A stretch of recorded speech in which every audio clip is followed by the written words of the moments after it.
ಎಂಟನೇ ದಶಕ. ಏವಂ ತಾವತ್ ಪ್ರಾಕೃತ ಪ್ರಕ್ಷಯಾಂತೆ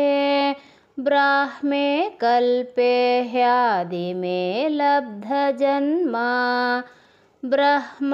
ಭೂಯಸ್ತತ್ವಯೇವಾಪ್ಯವೇದಾನ್ ಸೃಷ್ಟಿಂ ಚಕ್ರೆ ಪೂರ್ವಕಲ್ಪೋಪಮಾನಾಂ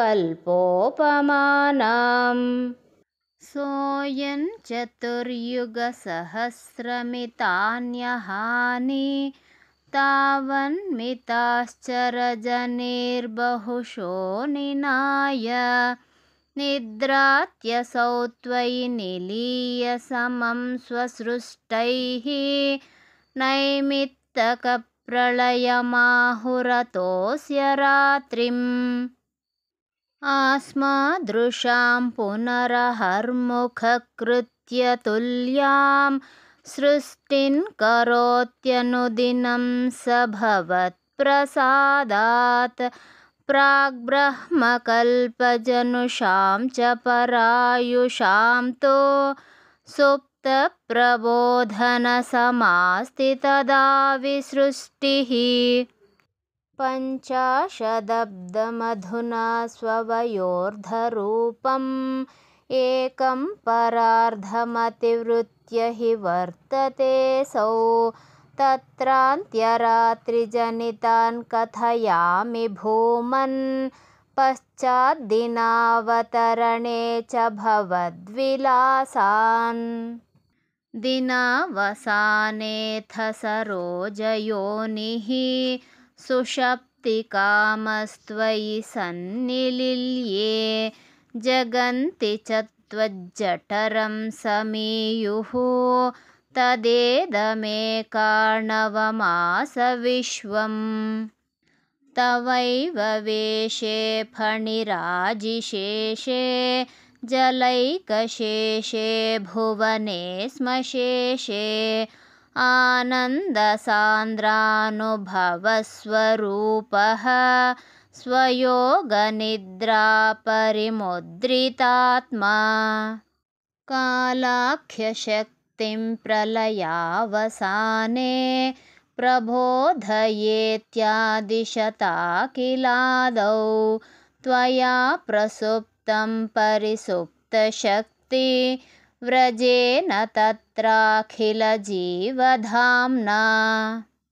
ಚತುರ್ಯುಗಾಣಾಂಚ ಸಹಸ್ರಮೇವಂ ತ್ವಯಿ ಪ್ರಸುಪ್ತೆ ಪುನರದ್ವಿತೀಯೇ ಕಾಲಾಖ್ಯಶಕ್ತಿಃ ಪ್ರಥಮಪ್ರಬುದ್ಧಾ ಪ್ರಾಬೋಧಯತ್ವಾನ್ ಕಿಲ ವಿಶ್ವನಾಥ ವಿಬುಧ್ಯ ಚ ತ್ವಂ ಜಲಗರ್ಭಶಾಯೀನ್ ವಿಲೋಕ್ಯ ಲೋಕಾನಖಿಲಾನ್ ಪ್ರಲೀನಾನ್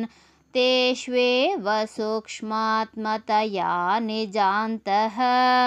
ಸ್ಥಿತೇಷು ವಿಶ್ವೇಷು ದದಾಥ ದೃಷ್ಟಿಂ